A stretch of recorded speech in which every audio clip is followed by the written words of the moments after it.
Hello, friends, and welcome back to Sama Saturday, where we come together every weekend with our friends and our community, coming together to connect with all of you and to connect with some of the experts in the holistic dog wellness arena.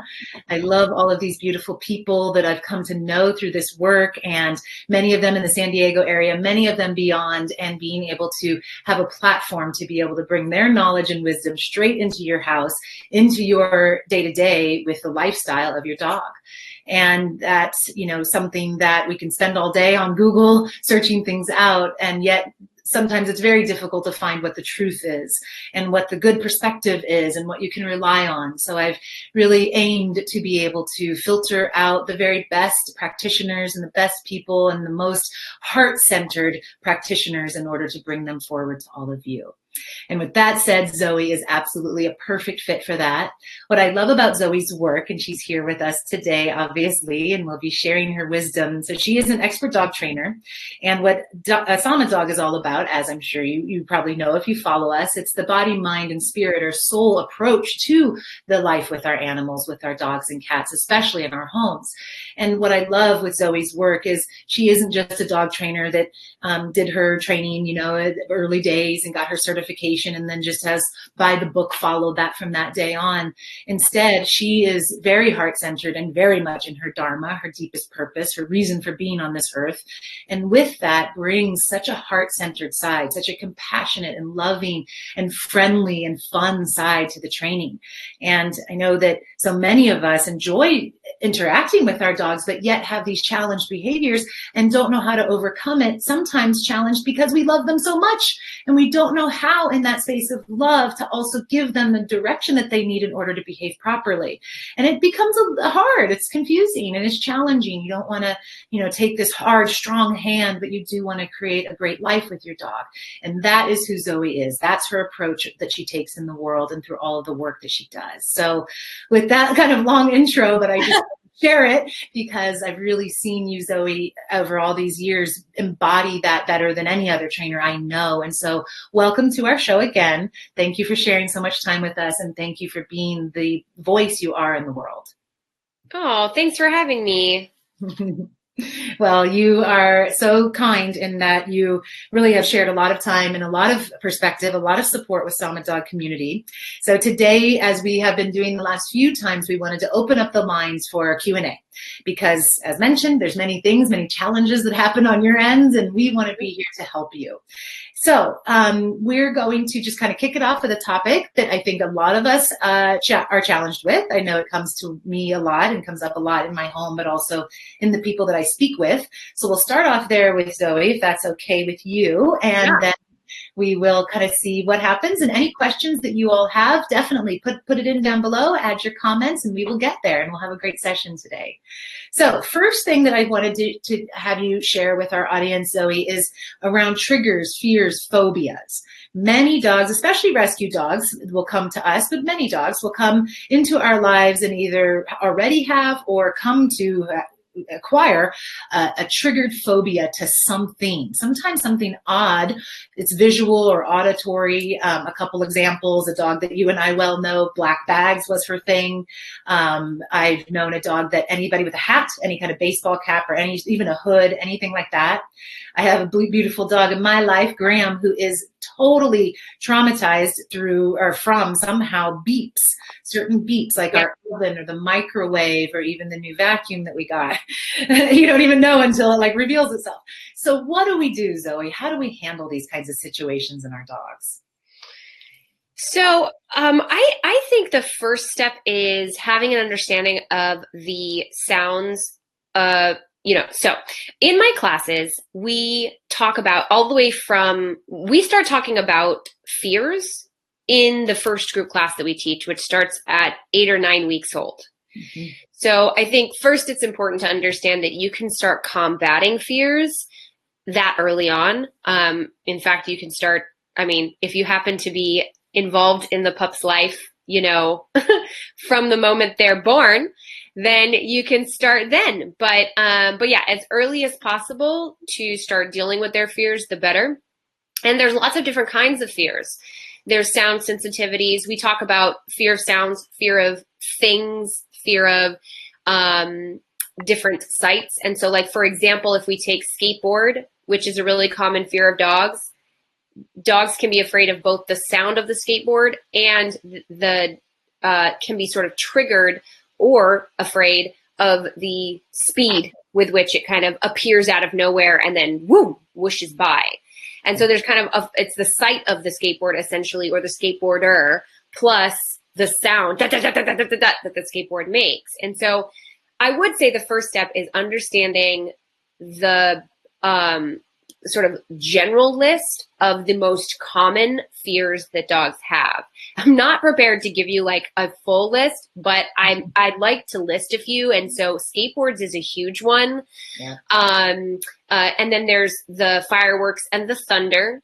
That's a big one, especially here in San Diego. If you're close to the fireworks, then your dog desensitizes quite easily. But if you're not, then they only tend to hear it, one time of year. And that time of year on 4th of July is when the most dogs go missing because they escape from their yards. It's very dangerous. It's a very dangerous time of year. So fireworks and thunder, of course, we don't have a lot of thunderstorms here in San Diego. So, our dogs don't experience thunder so much, and it can be very scary. And let's see, some of the other most popular ones would be bags, just like you mentioned. So humans carrying bags, it can be the bag itself, or it can be the fact that the bag, however they're holding it, is changing the silhouette of the person. So different silhouettes, balloons, or anything in the category that seems to move on its own volition. So balloons is in that category, and actually vacuums is in that category too, because dogs don't really understand that you're the one pushing the vacuum. So it just seems to be moving on its own, and at times seems to be actually being confrontational to them because it moves directly towards them. In addition to, of course, the sound of the vacuum. So vacuum is especially scary, but people don't know that, they have to desensitize their dogs to like tall grass, people in sunglasses, people with facial hair, tall people, people of different races, different color skin. Many people, come to me and they're like, my dog is racist. And I'm like, or your dog was raised by a family with a certain color skin and didn't necessarily have a lot of exposure to people with a different color skin, Mm-hmm. So there's lots of fears that are really common to dogs. And I think if you have an understanding of what those fears are and you start combating those fears early on, then you are one step ahead of having a well-socialized dog to different environments, which comes with different sounds and stuff like that. Oh, one more would be sounds of traffic and like the squeal of the brakes of a bus and the beep or the sort of the beep noise that a garbage truck makes. Mm-hmm. So yeah, that would be step one. Okay. And then what... from there, when we identify what our dog is triggered by, what is kind of the first approach, or kind of even the day-to-day in helping them? Yeah. So we talk a lot about the two big words, which are counter conditioning and desensitization. And so if we start with desensitization, what that word what we're trying to accomplish with desensitization is that the dog no longer has any sort of emotional reaction to the sound whatsoever. The way to desensitize is to expose a dog to the sound that they are afraid of. Let's do a sound right now, just because that's the example you brought up. But expose them to the sound that they're afraid of at such a low, let's say, volume that they don't even react. And we start at that volume. If your dog is reacting and having an emotional response, you're not desensitizing them to it. You need to lower it. And then you slowly move it up. And if your dog maybe kind of goes, oh, there's a sound there, but again, doesn't look stressed out or anything like that, that's okay. And you slowly move it up and you expose them over and over again for long periods of time. So you would basically play that now that beep happens constantly all day long at this really low level. And it's just a part of our lives now. That's desensitization. Mm-hmm. Just now we don't care about it. We're overexposed to it. But counter conditioning is that not only do I want you to, not be afraid of it, I actually want you to like it. So we're not just eliminating the response to it, we're changing the response to it from negative to positive. And so when it comes to the beep, it would be, okay, maybe I'm going to desensitize my dogs to this, but I am going to have it play during meal times. Mm-hmm. So now we only play this beep during meal times. Now it's going to be associated with food. Of course, that only works if your dog really likes mealtime. You could say, oh, I'm only going to expose my dog to this beep while they are chewing their favorite bone. And now that beep starts to be associated with favorite bone instead of with fear. So those are the basics of how we would get our dog to get over some of these things. Yep. And it just makes me think about with that desensitizing and association, just how important association is. I mean, it's kind of everything to dogs, isn't it? Like everything kind of attaches to something else. Is that a proper understanding of the dog brain? I mean, any brain, really, but right. So they, they're very instinctual, right? And so, just as humans, we know. My parents are always telling me, because I have a son, and he is afraid of the dark, and I'm like, why would he be afraid of the dark? Nothing bad has ever happened to him in the dark. So I couldn't understand. And then they were like, oh, well, fear is like the only sort of, fear of the dark is only like the only natural fear because it's a survival thing where, you kind of have to be heightened in the dark because scary things could get you and kill you, that type of thing. That's what they were kind of trying to explain to me. And so I feel like it's a little bit the same with dogs, that in that if there is something that scares them and it was directly related to, a toy or the vacuum or whatever, then fear is even more at the surface with dogs because they're still, closer to their ancestors than we are.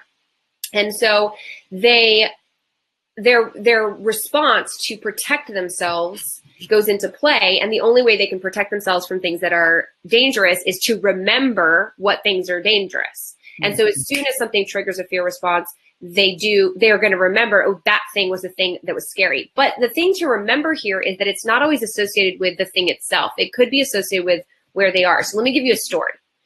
So, and I think another trainer told me this story. It wasn't a client of mine, but I thought it was so interesting.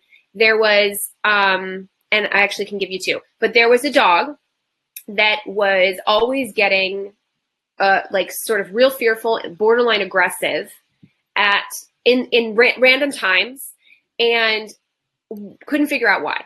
And so they kept a log of when these things were happening until they found out that it was only happening at night and when there was alcohol around. So someone had a beer or someone was having a glass of wine. And when they looked into the dog's past, they found out that he was a rescue from an alcoholic. And the assumption then, based on the dog's behavior and how the dog was acting, is that this person would get drunk and at night trip over the dog. Mm. And so now the dog has this association with, I got to get away from my person if it's dark and if I smell booze because I'm in danger of getting stepped on. And so they would become really aggressive with feet only at night and only when they smell booze. Wow. And so it's a really, they can, if it happens enough in the exact same way, but they're going to associate it with, it's not just associated with feet. They're going to associate it with the exact circumstances. Yeah. And so that's one story. Or another story where a dog was having pretty severe separation anxiety, but only randomly. We couldn't figure out why. And then we realized that it had to do with the timing of the airplanes going over their house, and that the dog was having a nervous reaction to the sound of the airplanes. It wasn't separation anxiety. It was actually fear. So understanding fears and how they play a role in your dog's life it goes a step further because it can explain certain, extreme behaviors as well. Mm-hmm. Mm. It's so interesting to see and hear the way that it ties together like that for dogs. I've tried to really pay attention to that in my own life too, and working with the animals. And like you said, it doesn't always have to be the exact item, like the person with the hat on. That person with the hat on could have been present at the same time that someone dropped a glass in the kitchen. And now they've associated that very scary, loud experience and maybe yelling or upset around it with that person with the hat. And now those are tied together. They're not, although they're simple, they're not as sophisticated as a human being where we could explain our way through that. Like, no, that's one thing, that's another thing with a young child or something, So dogs are just, with that simple mind, we've got to kind of work simply to help them to unravel that, it sounds. Absolutely. Yeah. They attach everything. So, I've had clients that are like, I don't know why.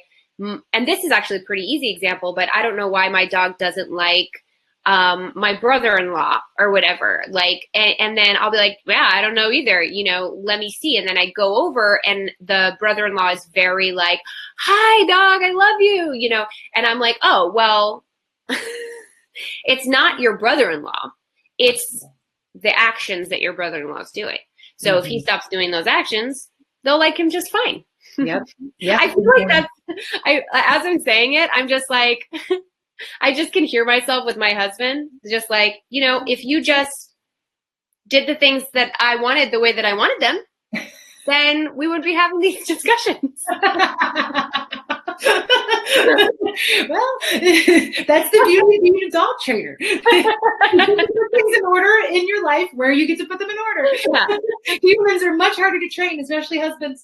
Yes, they are. And I feel like that's what the dog is saying. Like, if you just stopped being so scary, I wouldn't be scared of you. So. Yeah, I just experienced it yesterday with Violet, my big dog. She's shy, but she will certainly come around. I wouldn't say they're phobias or fears. It's just like a reluctancy. And she kind of puts her head down in a certain way and looks in a certain way. And my dear friend, who is like the sweetest soul in the world, every time they meet each other, it's like you can watch them meeting. Like my friend will come forward and Violet will go back. And then my friend backs up and Violet inches forward. And then she turns and looks at her again and Violet goes back. And you saw the flow of them trying to connect with each other. It was interesting. So, the dog is doing a lot of reading and smelling and sensing and hearing, that all of their senses are so in tune to that experience with that person, and that's making that impression. So yeah, sometimes if we can just shift it up, like what I asked my friend is, if you'll squat down, she was standing and she had a big purse with her and a big jacket thing. And so I said, if you'll squat down and just turn your back, and then the next thing you know, Violet was sniffing all over her back, up and down, sniffing her hair, sniffing her ears. And now she was able to, I think what Violet was telling me is, I need a little more information from this person before I'm just going to run up to them and let them rub me all over and say hello. I need to know them more first. And that's what we gave her the chance to do. So it was interesting. And, I think that it's important to mention too, before we take any questions, but is because there's some common things that people do when their dogs are afraid that kind of ties into what we were talking about last month. God, has it been a month since we spoke? So, because actually, I know I keep bringing up my mom, but she has lots of questions. What can I say? But with one of my mom's dogs was terrified of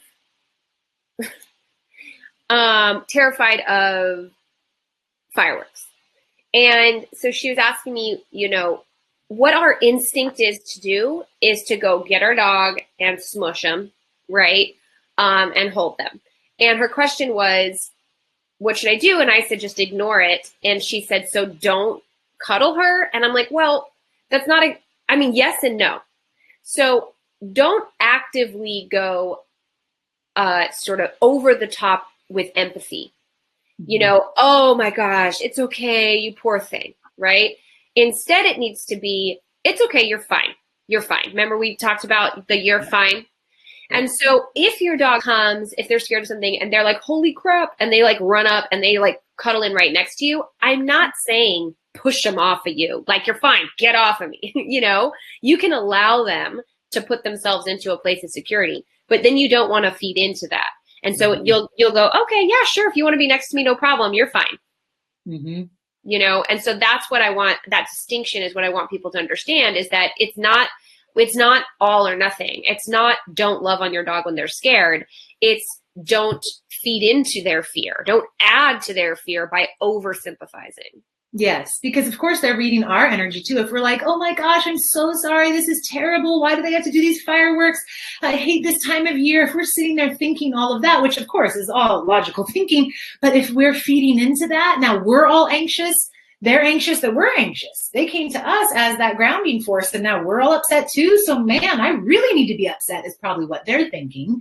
And Totally. you can see how that is just like a, circular deepening problem. Yeah, like my dogs, I have a dog that I keep talking about. His name is Chase. I should just name him so you know which one I'm talking about. But he's super reactive, and it became extremely stressful for me every time a package were dropped off or anytime a solicitor came to the door, and I was just so angry that these people would dare to bother me and bother my dog, and it was so stressful for me. And so finally, I was just like, signs. I just put signs everywhere. No soliciting.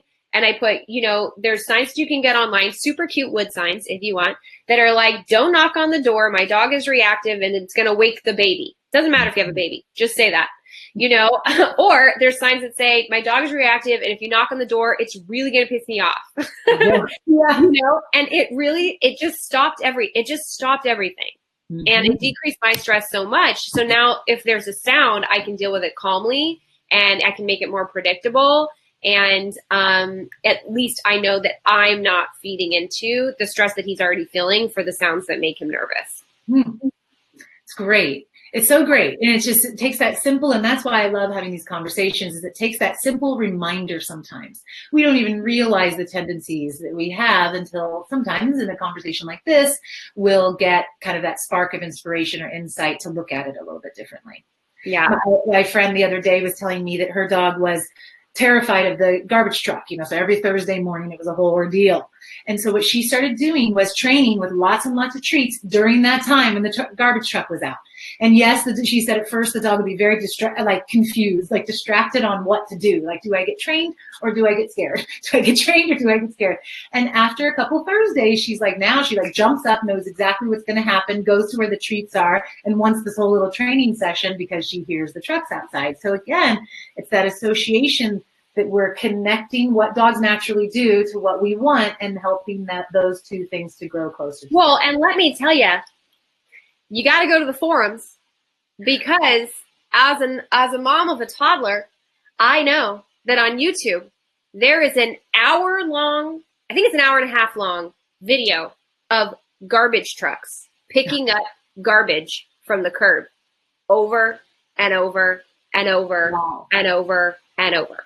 And so that's what I use for dogs that have this issue, and the garbage truck is not predictable, or the garbage truck is only coming when mom and dad are at work. And so they don't have the opportunity to stand out there and give the treats. And so we started playing that video on a super low level all day long. And so we started to desensitize the dog to the sounds, and then playing it at a loud level with the treat. So in this very electronic day and age, there are sounds of everything. You can find skateboard sounds online. You can find obviously firework sounds. Victoria Stillwell has some really awesome sound desensitization, city sounds, fireworks, thunder CDs that you can get. But they're everywhere. Smart. All right. Well, then I want to encourage all of our wonderful community members here to get your questions asked. I want to say hello to some of you. David's here. Bowie just had her birthday, his beautiful girl. Bowie's birthday was a few days ago, so happy belated. Noemi's here. Joanne, my mama. Now shout out to the mamas. Always watching and supporting. Thanks, Mom. Victoria's here, and Donna's here with us, Lauren. So let's take a couple questions, and I encourage all of you to write your questions in, put your comments below. We have Zoe here for a bit longer, and obviously we want to hear her perspective on the variety of things. So all the different questions are great. So let's see here. Donna says, making our making our pups have the best quality of life and overcome fears. Kudos to you too. Well, thank you, Donna. This is Lauren's comment here. Dogs are complex souls that need love and patience in order to fully understand and support them. They effortlessly give us love and support no matter how harried or stressed we are. They sure do, don't they? Hi, Hannah. Saw Hannah just popped on. Oh, nice. Oh, yeah, there's Hannah. Hi, Hannah.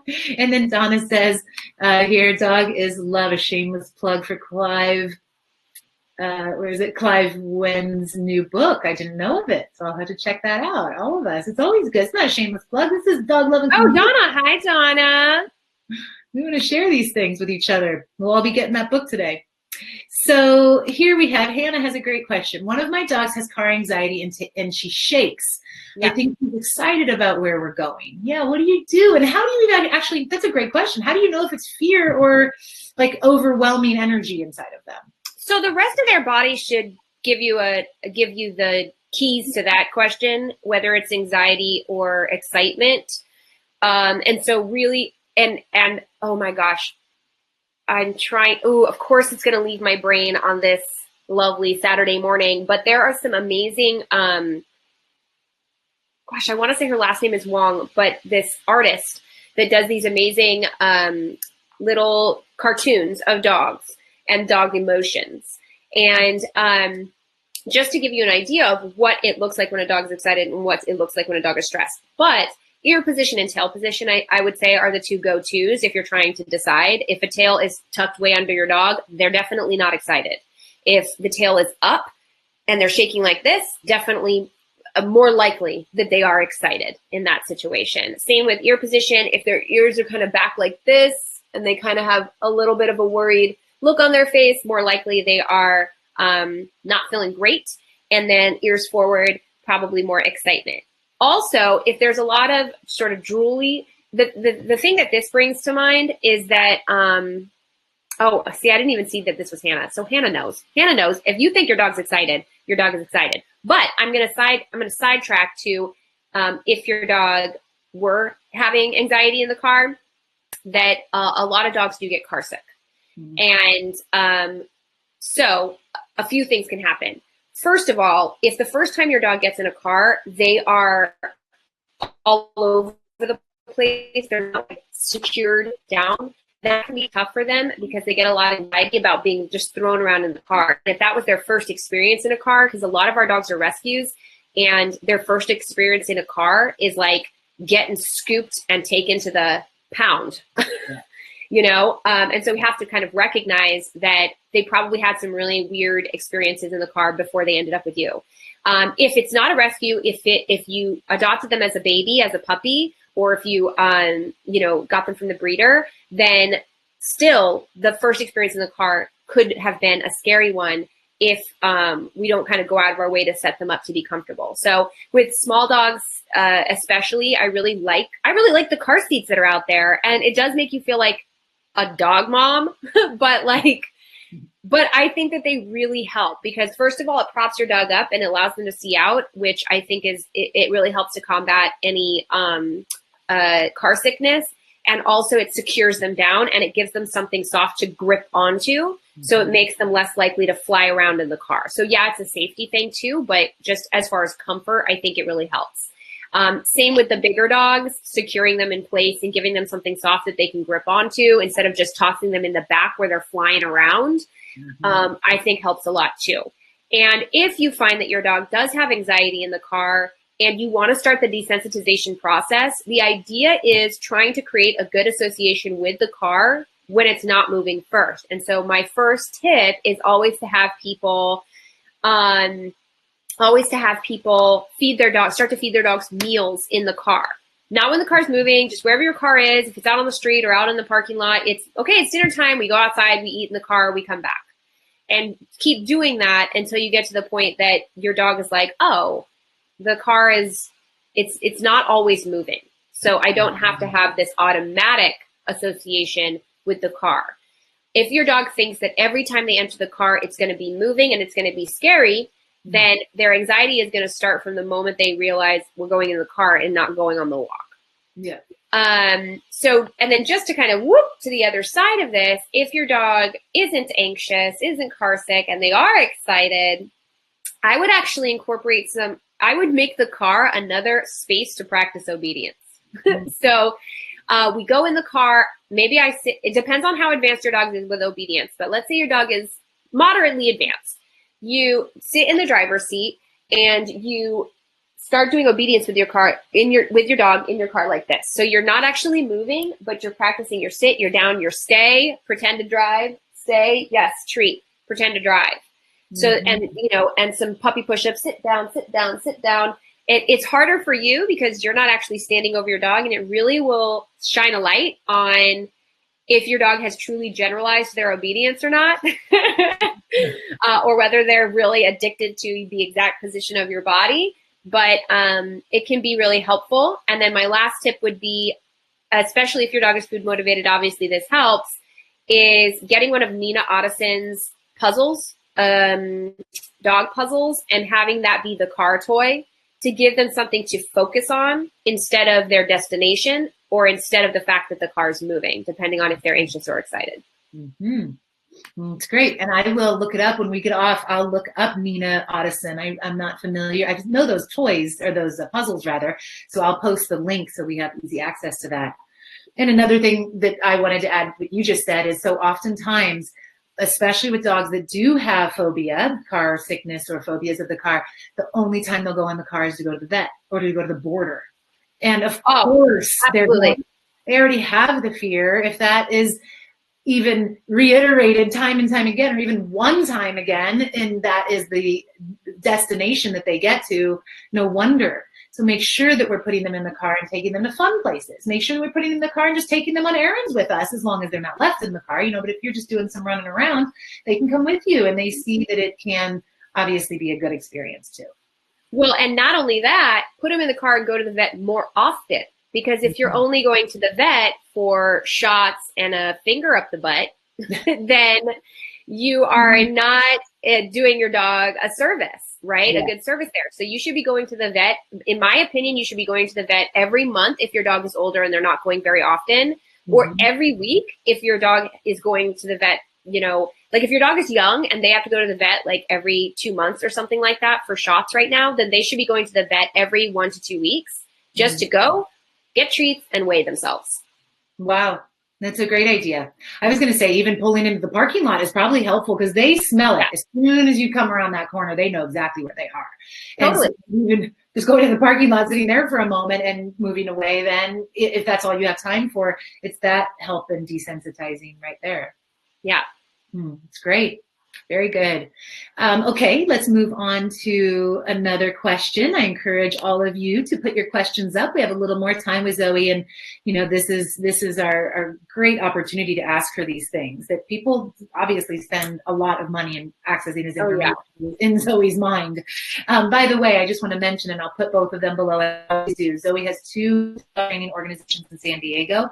One is Pack Method Preparatory School for Dogs in Pacific Beach. So I'll put the link and you can learn more about that. This really awesome one-of-a-kind school that your dog would go to Monday through Friday like a child does and learn phenomenally well, all the basics and beyond.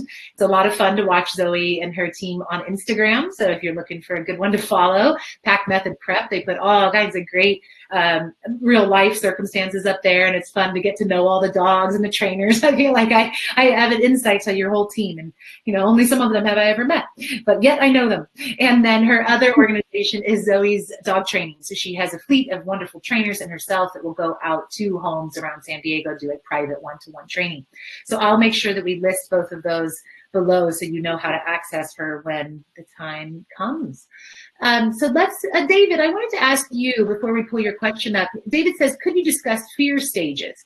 And I was thinking we might want a little information more on that. What do you mean, David? I know what that means. Do you? Okay, go ahead. I know what that means. Well, that's all. Yeah. Yeah. So, yeah. So fear stages. So I love that David brought that up because it's really important that to understand. I'm so glad you brought this up because to understand that dogs have developmentally they have phases just like humans do. Dogs have these stages that they go through, And they go through two very significant fear stages. The first fear stage happens so young that very few of us actually are involved with their dogs at that stage, because it's like a 6 to 12 weeks type of fear stage. However, the second fear stage, which I find is the most important one for people to know about that they do not know about, is between 6 and 14 months of age. Mm-hmm. So that fear stage is called the second fear stage. And a lot of people don't know that it exists, and it manifests in these very interesting ways. So you could have a dog, a lot of us get our dogs at 4 months old that is doing great, loves all people, loves all dogs, doing great with their training, moving right along. And right around 7 or 8 months, they suddenly become reactive. It is very significant. The fear stage tends to hit significantly in like shepherds. And I would say all of the working dogs, but shepherds, those guys are sensitive. So right around 7, 8 months, that's when you'll see a shepherd, like see someone pop around the corner and they're like, whoa, whoa, whoa, whoa, whoa. Yeah. And they move right into that's when everyone starts to become afraid of them. But really, they're afraid of you. So this is very, very, very common, and we see a lot of reactivity towards dogs on leashes start around that age, and reactivity towards people, new people, start around that age. And it's really important to continue to build and provide a foundation of obedience for your dog so that they have somewhere solid to land on. Because in those situations, then you can go like, oh yeah, there's someone there, leave it, right? If you've taught to leave it or heel, or let me give you an alternative, job to do here, versus, oh my God, like, why are you being so aggressive? No, right? And then now that the dog is going to go, oh, I was afraid of that person. And then that presence of that person made my owner correct me. And now the cycle kind of goes over on itself. So now people are bad, especially new people, especially strangers. So this is just one way that things can kind of spiral out of control. But I would say understanding that this fear stage exists is really important. Mm-hmm. And it does prolong sometimes. So one of my trainers, Mallory, is really good at identifying for us, oh, this seems like a prolonged fear stage, like when the dog is 12 months, 13 months, 14 months, and they're still having the same issue. I do see some prolonged fear stages sometimes in like Great Danes, for example. And again, it's these kind of protective and sensitive breeds that it really hits them hard. So Mastiffs, definitely, it does tend to hit them pretty rough. And like I said, German Shepherds, it does tend to hit them pretty rough. Well, even if you have a Shepherd mix, it can hit them pretty hard. So that second fear stage is what you want to be aware of. And it sounds, by listening to you, also to make certain arrangements at that time in your dog's life. That's when you definitely you're working with a trainer, or you're double down. Yeah, I would say double down, and at the same time, don't react to it. Right. Mm-hmm. And so what I like to say is, yeah, your dog is barking all crazy.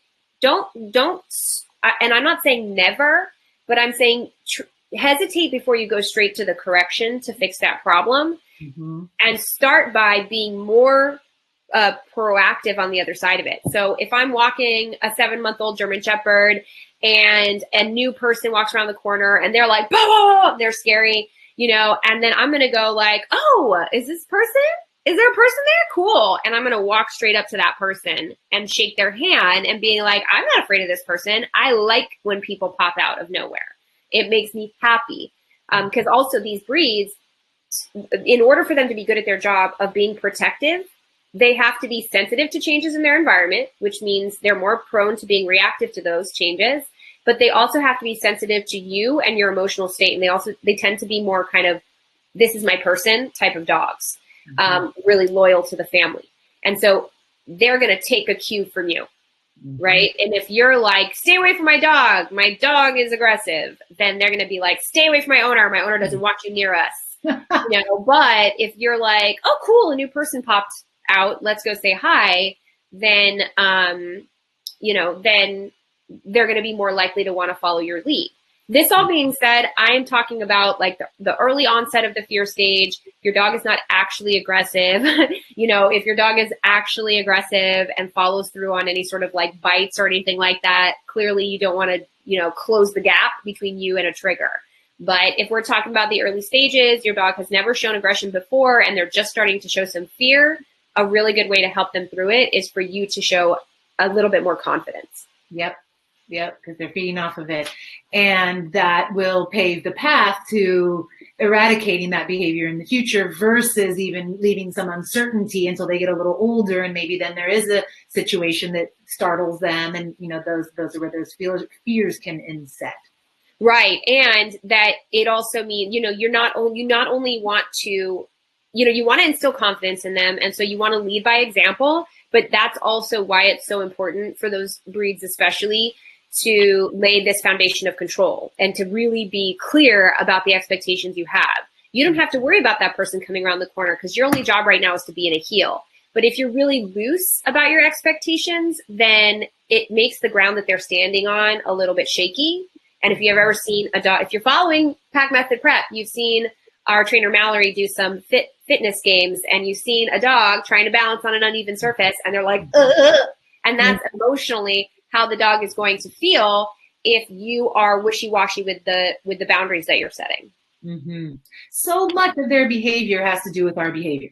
Yeah. And that's why these conversations are so important. Again, is not to make any of us wrong, but the whole time you speak, every time I'm like, yeah, I actually can see how I do that wrong, or I'm not paying attention to that, or I react when they react rather than be mindful when they react.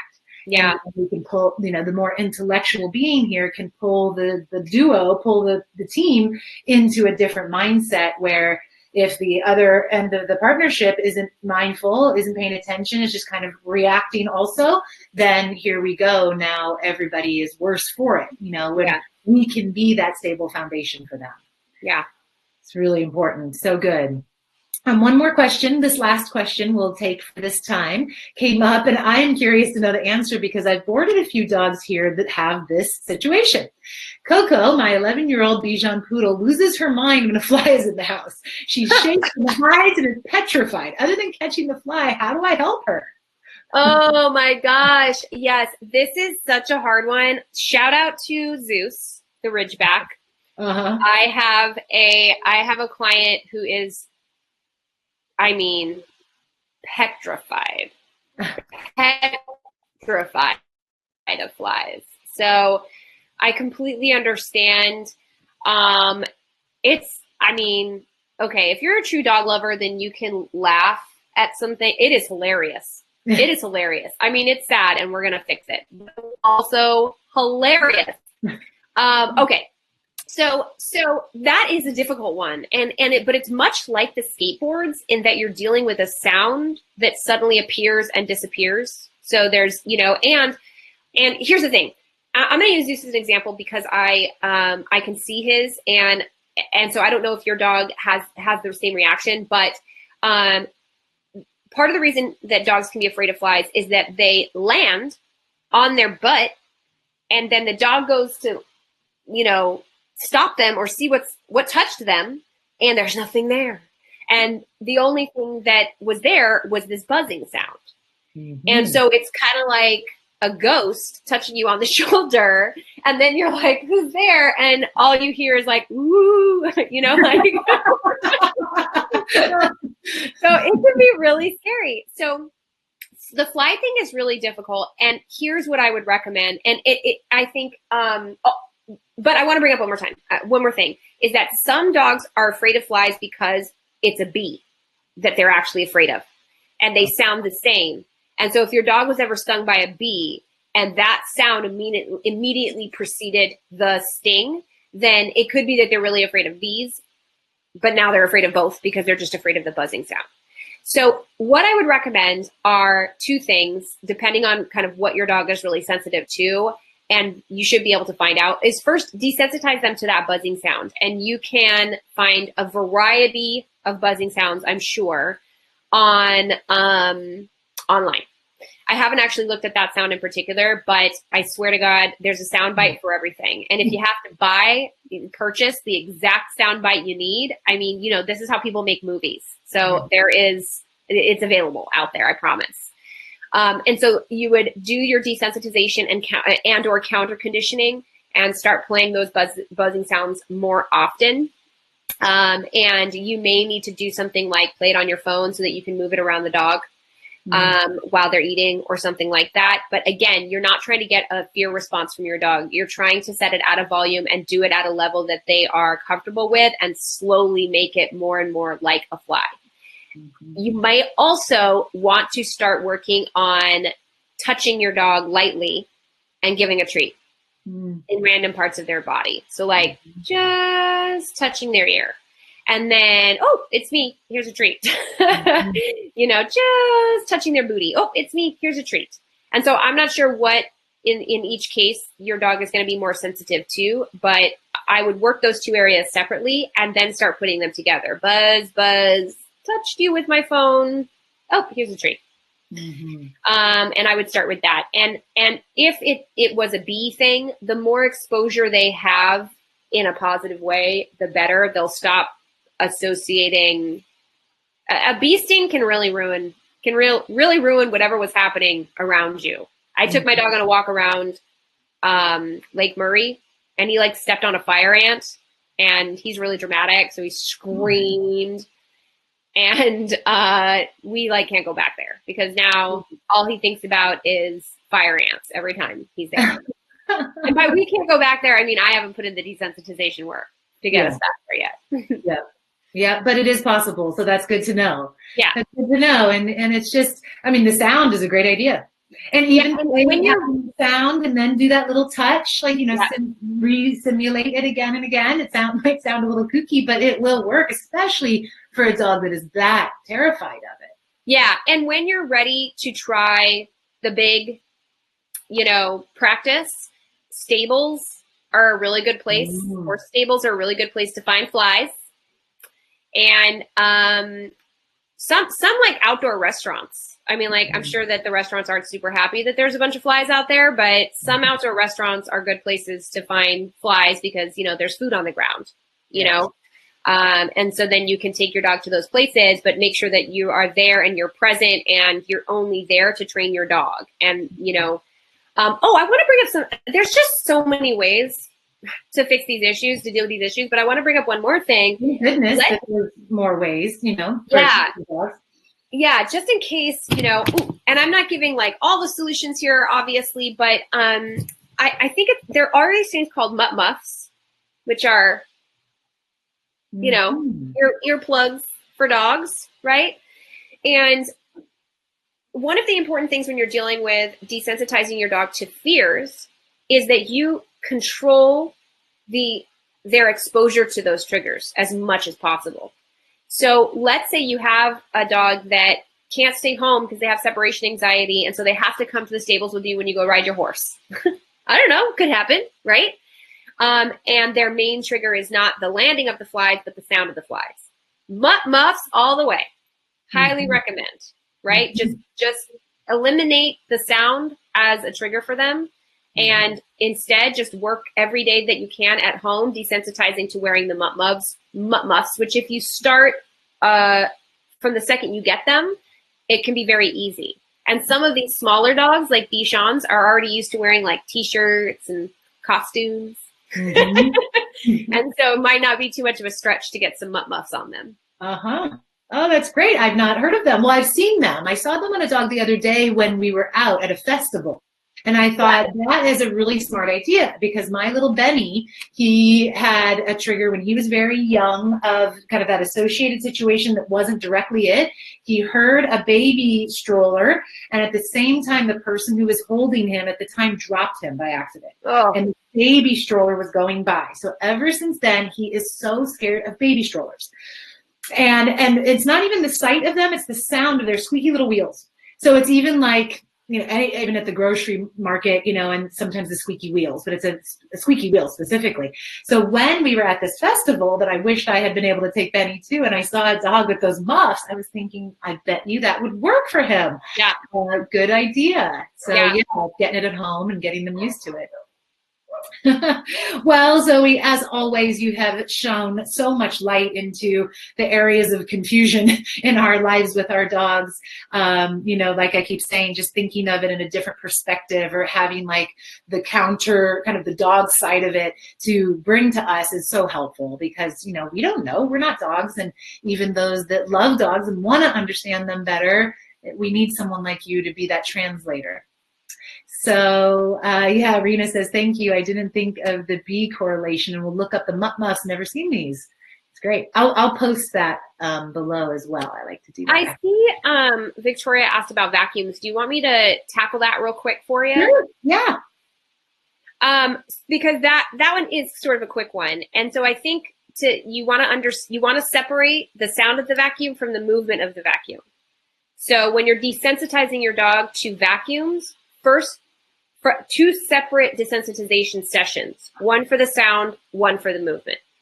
Meaning, first you start by like turning the vacuum on in like 3 rooms away, or like in a closet. And you do that every time you feed your dog. And so that would be like the first, just desensitizing to the sound. And then your separate session would be putting the vacuum out, just standing it out in the middle of the room and putting treats all around it. And it doesn't move or anything. So you're desensitizing them to the vacuum itself. You're desensitizing them to the sound. When they are desensitized to the vacuum itself in a stationary position, you start ever so lightly, just move the vacuum treat, move the vacuum treat, move the vacuum treat. And so that's a little quickie of just giving you some things to think about for the vacuum, but just making sure to separate those 2 things before combining them. Mm-hmm. Yeah, very good. That's a great point. And anything that they're scared of, even I got a statue, I love all my deities and all my statues. So I brought in a statue that the dogs were afraid of. It was quite, again, it's funny because they're thinking of Buddha and they're so upset about it, but it was a human shape, and they even like went around and smelled in the back. Like, it was funny. But still they would like get back from it. So I put treats all over that Buddha. Now everybody loves the Buddha. Yeah. It's like they think that the Buddha disperses treats for them. So it works. Yeah. And for those of you that don't have dogs that are very food motivated, you can definitely use your affection. So for a Bichon, for example, sometimes Bichons are more affection motivated, since that's what they were kind of bred for. So if you have a dog that's more affection motivated, really trying to reserve your love sessions for when that thing is around. Uh-huh. And so like we would turn the vacuum on in the closet and give your dog a massage session. Mm-hmm. So you can use other things, or have the garbage truck video playing in the background while you play fetch with your dog if toys are their thing. Mm-hmm. Mm-hmm. Great. So good. Zoe, you're awesome. Thank you so much for sharing your heart and your wisdom with us yet again. We have right now going the Total Wellbeing for Dogs, my online program, and we just got into training last conversation. So I see some of our students are on here, and I'll be sharing this with them because these are great insights that, it's great to have these conversations to get into some of the detail, because, otherwise, how do we know? So anyways, thank you again, and we hope all of you got some great tips from this. We will see you all next time. Namaste, and have a great rest of your weekend. Thank you, Zoe. Bye.